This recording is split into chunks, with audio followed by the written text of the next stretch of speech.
Wakil Presiden ke-10 dan ke-12 Republik Indonesia, Yusuf Kala, menanggapi soal wacana bakal calon Presiden Ganjar Pranowo dipasangkan dengan mantan Gubernur Jawa Barat yang juga Wakil Ketua Umum Golkar, Ridwan Kamil.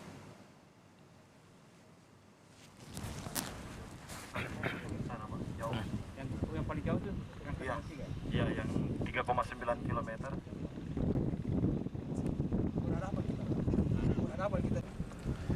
JK menyebut dalam politik semua opsi memungkinkan, termasuk Ridwan Kamil dipasangkan dengan Ganjar Pranowo atau akan muncul nama lain.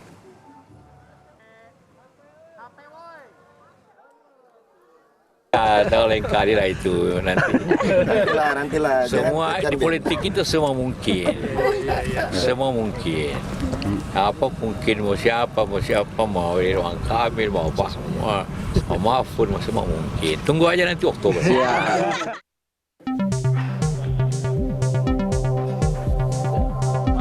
Di saat poros koalisi pengusung bakal capres Prabowo Subianto dan Ganjar Pranowo masih tarik ulur dan diwarnai goda-goda kandidat cawapres, Wakil Ketua Umum Partai Golkar Melkias Markus Mekeng meminta Partai Golkar realistis.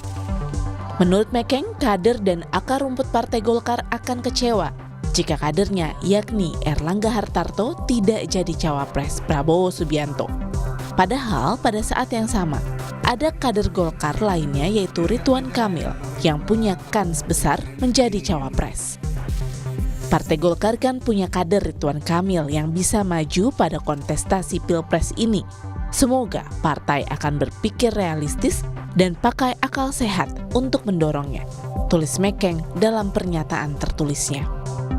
Wakil Sekjen Partai Golkar Aceh Hasan Syadzili menilai pernyataan Wakil Ketua Umum Partai Golkar Melkias Markus Mekeng yang meminta Golkar realistis konteksnya kalau Erlangga Hartarto tidak menjadi cawapres Prabowo Subianto. Harus dilihat pernyataannya Pak Mekeng itu dalam konteks kalau Pak Erlangga ya tidak menjadi cawapres.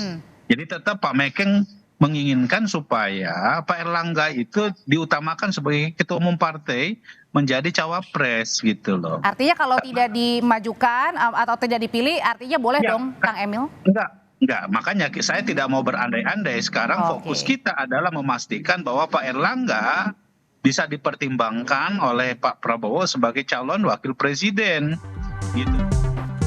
Di mata pengamat politik Adi Prayitno, respon Golkar soal peluang Ridwan Kamil jadi cawapres mengisyaratkan pesan Golkar ke pihak eksternal maupun internal koalisi Prabowo.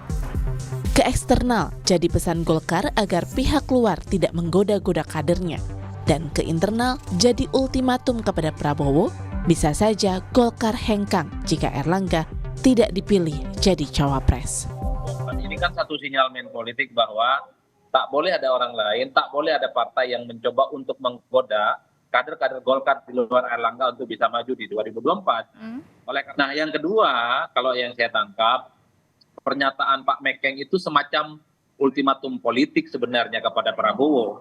Kalau Erlangga Hartarto misalnya tidak dipilih sebagai calon pendampingnya, dan pada saat bersamaan misalnya Ridwan Kamil diminati oleh PDIP sebagai pendamping Ganjar Pranowo dan itu terjadi, bukan tidak mungkin Golkar yang saat ini berada di barisan Prabowo Subianto itu akan hijrah dan migrasi